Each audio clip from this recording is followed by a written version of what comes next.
the game.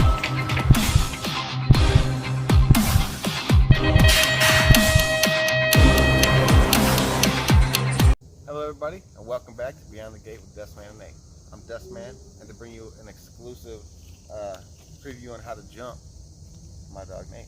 What's up everybody? We're here at the Trails secret location. If you want to get in a session here, we should just talk to one of us and we'll get something worked out, but I don't want to give the location away yet. So today we're doing a little tutorial on all the different kinds of jumping, when they're like best be used, like if you're just trying to save it, or any kinds of like aspects of jumping. We're going to try and cover as much as we can. Or you just like to send it, you know, I mean, if you just want to yank up and send her. I love sending it, you know, that's probably one of my favorite things to do. I mean, if you were watching me down in Tulsa at the beginning of the year, sending that triple, Yep. you know, it's Ripping one of the her. funnest things to do, so we're going to teach you guys how to do that. Yep, so on this first little demonstration, we're going to work on the whole just getting over the dang thing, right? Yeah. Just the lawn dart, the good old lawn dart. Yep. Center, just safety casing, hoping for the best. Yeah, you know, basically just trying to make it over it, you know, over any jump that you do. So we'll basically just teach you the basics of just jumping right now. So Yep. So with the good old lawn dart, it's pretty much just a big old bunny hop. Yeah. You're going to just yank and hop off the lip, leaving the back end out, kind of. yeah, You would say, right? Yeah, I mean, for me, the better you can bunny hop, the better you can, I guess, lawn dart it, what we're calling it. So I mean, yeah, it's just you bunny hop off the lip, you know, and yeah, I usually keep my back end down until I know that I'm going to make the jump, you know. So you're safety casing it, and then once you get there, you're like, all right, I'm going to make it, so you can bring it back up, you know. So I mean, that's the basics of mine. Yep, and that's just the basic lawn dart. We're going to get right into that. We're going to show a couple clips of us doing some lawn dart jumping.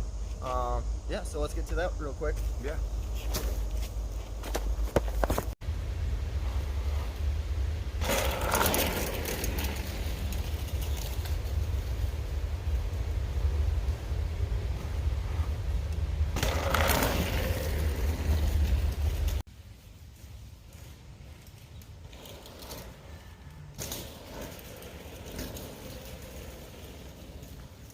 And that was lawn darting. Yeah, and I mean, typically that's what I like to do on my very first jump. Like if I'm going to try something brand new, that's the technique I use. I just go out there and send it, you know. Yeah, you just yank up and you just pull back or die. You just really hope you just go fast, pull up. Yeah, for sure. And that back end being down gives you a chance to give yourself a little bit of a safety case, you know. Yeah, you get to save it, not blow up on your first try jumping a real big jump if that's what you're doing, or right. even if it's on a smaller jump. Like either way, like you can use it on any size jump. You can even do it on a tabletop, gap jump, everything. Like that's just a very good skill to have in your tool belt. Yeah, and then I mean, you can even practice that on like a curb. You know, you got a curb around. You just get down as low as you can and hop out as hard as you can. Yeah, that's true. Yeah. All right. Well, so that covers that style of jumping. Yeah. You want to do like a speed jump or like what kind do you want to cover next? Speed jumping is good. Speed jumping is good because I mean, to me, I think like jumping is almost kind of like it started to fall out of BMX. You know, like it really did. Yeah, you didn't have to. You know, if you weren't on Supercross hill, you didn't need to. Yeah, and manualing was almost faster than jumping. And you know, I back when I was younger, there was a lot of jumps that if you jumped it, you're making, you know, you're probably gonna win. Definitely. So and like John, when we did the podcast with John, he said, I used to go to a national and be like, hey, that's the triple I have to jump or I'm not making the main. Yeah. There's no longer that in BMX so much anymore. Exactly. So, I mean, if you are going to jump, this is the technique you pretty much have to do if you're going to make it in a race. And you really want, like if it's going to be in a race, you really want to speed jump, pushing through the lips, another thing for it, or words for it. Just trying to stay as low to the ground as you can while you're making it over the jump. Yeah, and it's going to be a little more harder to explain. Yeah. But I'm pretty sure we can get it done. Oh yeah, definitely. So when I speed jump, I do it one of two ways. I either push into the lip, and that's how I get through the jump, or as I come off the lip, I like moto whip the bike out, and it keeps me lower. Okay. Which one do you usually do? I use the push technique a little bit more. I'd say I don't really push too much though. I guess like I'm doing just like I normally would jump, just like how I send it, except like at the very end, that's when I pretty much like I push down like I'm trying to like pump it, you know, like pump the whole jump, but I don't push as much. Okay. You know, so like it's almost like almost like how like a novice would push down, like when they don't know how to push down to keep their bike on the ground. Yeah. You know, so they get that little bit of air. I'm trying to create that same thing, but Okay. controlled. Okay. You know, so Right, I'm trying to stay that low, but I'm trying to do that on purpose. You know. Yeah. So like, if that makes sense. Yeah, you know? definitely. Because like, if you're going up, you know, up the ramp and you're in the race and you're pushing too hard, you're gonna slow yourself down going up the lip. Yeah. You know, so like if you're able to go up this lip and be down and start going up, and then as soon as you get to the top of the lip, that's when you start to push down and keep yourself a little bit above the jump. Right. That's the way I do it though. And then do you find it like I've seen some kids when they speed jump, it almost looks like they tap the jump. They just like they drift their back end through the lip. The back end, yeah. You drift it on through. You like just let it slide through. Like I don't know what's the benefit to that. You think? Style. Style. Yeah, it just looks good. Mainly? Yeah, and it keeps you. I think it also it's like a measuring stick, you know. Yeah, it's like I know I'm staying close. Yeah. Okay. So like you're staying that low. That means you're good, you know. Definitely. And if you're not tapping, you know you went too high on that jump. Yep. So next time you know, all right, I can go lower. Yep. You know, I can push down a little harder next time. You know. Definitely. So that literally like you got to like practice that. You know, you got to just once you know that you can get past our first thing and sending it. Yeah. That's when you start lowering yourself, because when you do the sending it, that's when you're gonna get your highest amount of air. Yeah. You know. You're gonna get past. Yeah. You're gonna you're gonna lose some time up there. Yeah. So that's when you got to do like start like he said, start pushing through almost at the top of the jump. You know. Definitely. So should we get to? Oh man. Oh yeah, big old fish. Yeah, we got a big old fish. Anyways, should we get to showing them? Yeah. Let's show you guys how the step by step here.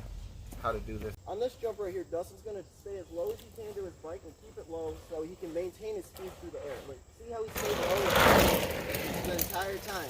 He stayed low and crouched. So he can maintain his speed all the way through that jump and onto the next straight. So he's going to stay really low on this first jump right here when he pulls up. So he did not pull up a whole lot. So he stayed really close to his bike. And that's what you want to do when you're speed jump. You want to stay real close to your bike. You don't want to pull up a whole lot. That's pretty much how you do your speed jump. All right, so now that we've discussed the speed jump and what it's like to speed jump over something, that like push through, or even just like as soon as you get off the lip, you push into the jump, so that way it's not continuing to rise off the lip and you're going into the air and taking more time. Yeah. So now we've done those things. What do you think we should do next? Do you think like a tap, a pull? Yeah, I think the tap. A lot of people like to tap. We were talking about that earlier, so we can teach you guys a little bit about that tap, and it comes along with the speed jump, you know. So right along with speed jump, we just taught you how to do the speed jump. If you're ready for the next step, that's when you go ahead and start doing your tap. Yep, the tap manual, tap we calling it. So that's just quick as you're coming over the lip, as you were gonna speed jump it. You can snag some speed off of that first roller in that double. You can snag some speed off of that and still finish the jump and get all of the backside just like a normal jump if you tap a jump correctly. Yeah. And it's just, you're getting your way into the back end of the jump and then you're picking it up and almost hopping out of it. And you're just getting right into the backside and you're able to create more speed that way. Yeah, similar to a manual. Yeah. You're just gonna, stay as low as you can, so that way you can basically get a manual in there, but you're not manualing. It's almost like a ghost manual, you know. So you just get it in there, tap it, and then bring it back up, you know. You really got to focus on how you're like stabbing your legs at the backside of that lip super hard and super quick. Yeah. Because you don't want to be like halfway through the jump and then starting to hop out of it, because then you're just losing time. It's almost faster just stay on the ground. Right. So basically all you're doing is you're just getting the downside of that backside of that first roller. That's what you're trying to, I guess. Yeah. You just want to snag all the extra speed, and that way you're picking up two backsides of speed instead of just the one. Yes, sir. So we're gonna do a couple of little test runs of that and show you guys just how we do it. Let's see it.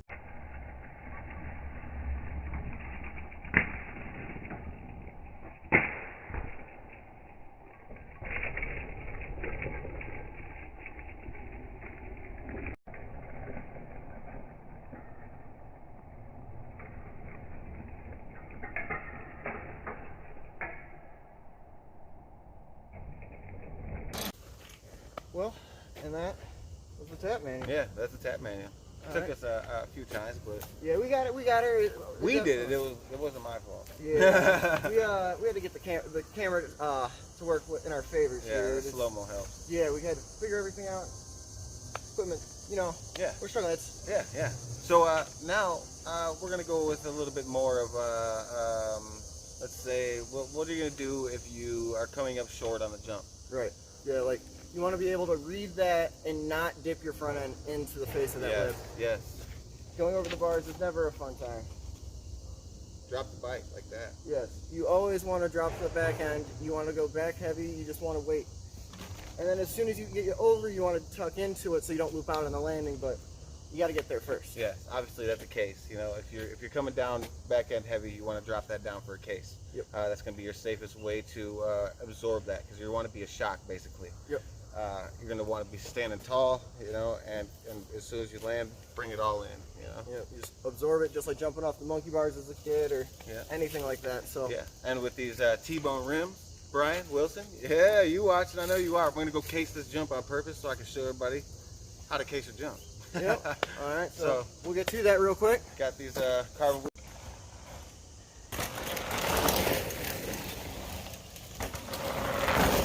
And that's how you safety case a jump. We don't need to film it a bunch of times or anything. We only got one set of rims. We're on a budget, you know. Yeah, I feel like the carbon rims will take it, but yeah, I don't feel comfortable with casing the jump, but I know I can make it every time. So. We don't really need, but anyways, dropping the rear end and absorbing everything. Yes, you want to be as tall as you can when you're coming in contact with the ground, so you have the most distance to travel and absorb the jump as you're coming into the case. Exactly. And overshooting the jump. Overshooting the jump is basically the same exact thing. Yep, you just want to drop your back end and land just like from a really high bunny hop, or if you like have ever bunny hopped off a curb or anything taller than that. Yeah. You're gonna drop that back end, like I said earlier, stay tall as you can, and absorb as much as you can of that impact. Yep. And I mean, I guess try and sit on your seat if you can, or I mean, if you do that, you could just get ejected off. Right. Yeah. You definitely want to have as much travel as you can from your height to the low. So. Right. And with that, want to wrap it up? Yeah, that concludes it, I'd say. Yeah. All right. Well, thank you guys for watching this little tips episode we had here. Yeah. How to. Hopefully it helps you guys. Yep. And maybe we'll come back and we'll do some more stuff after we do some thinking. We got some more stuff in the works. Yeah. So fun stuff. Just keep it appreciate you guys for watching, and appreciate everybody that helps us out, like Dye Job Apparels, Ripped, Gate 9, Mega Design Group. I think that's it. Thank you, everyone. Yep. Thank you, everybody. We're gonna be down at that Florida National. Yes. We'll have a document for that. We're gonna document that. So. Yep. We're gonna record it. We're gonna just so you can show everyone, share with everyone. Yeah. You guys something to watch. Hopefully we have something cool with it. So. All right. Well, thanks.